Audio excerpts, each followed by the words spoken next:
Mesdames et messieurs, chers compatriotes, le 3 décembre de chaque année, le monde entier célèbre la Journée internationale de la personne vivante avec handicap.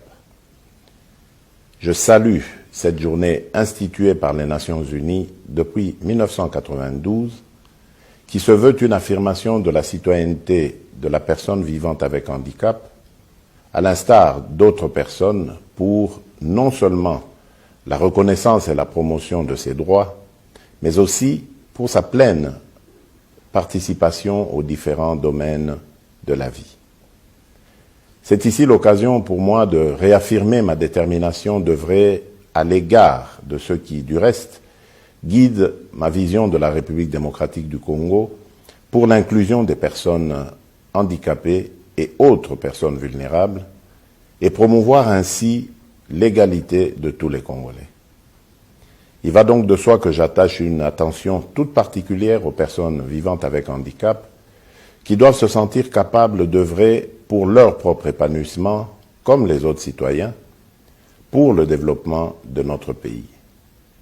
C'est ce que j'appelle égalité des chances.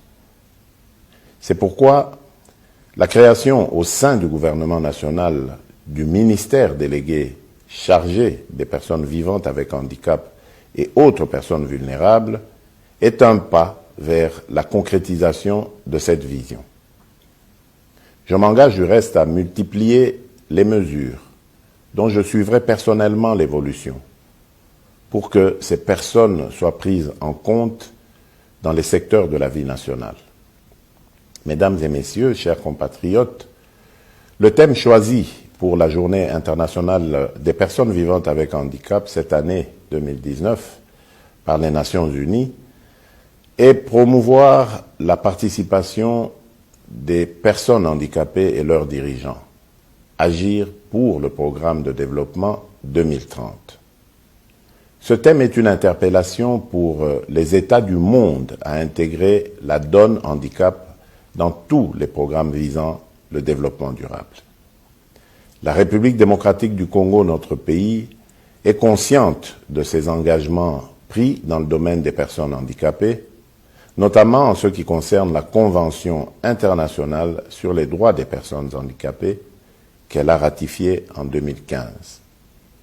Pour ce faire, nous prenons la pleine détermination d'œuvrer pour la réalisation de ces engagements.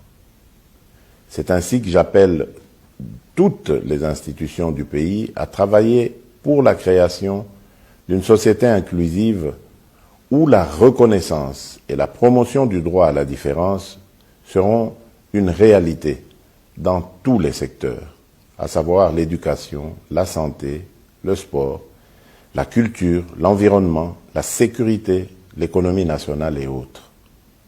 Je mettrai un accent particulier sur la situation des femmes et des enfants handicapés qui nécessitent une double attention du fait de leur marginalisation.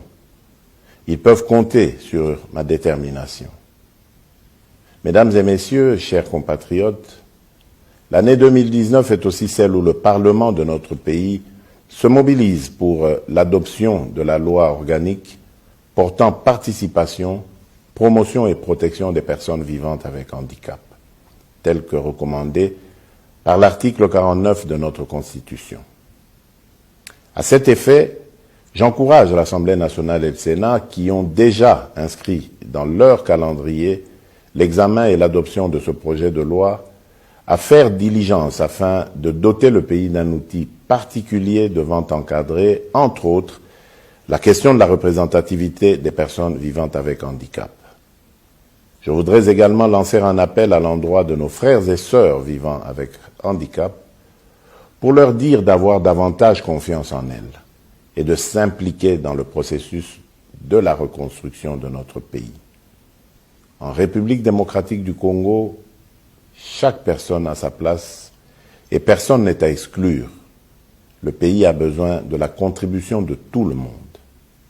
Que vive la République démocratique du Congo, que vive l'inclusion de la personne handicapée et autres personnes vulnérables, que Dieu bénisse la République démocratique du Congo. Je vous remercie.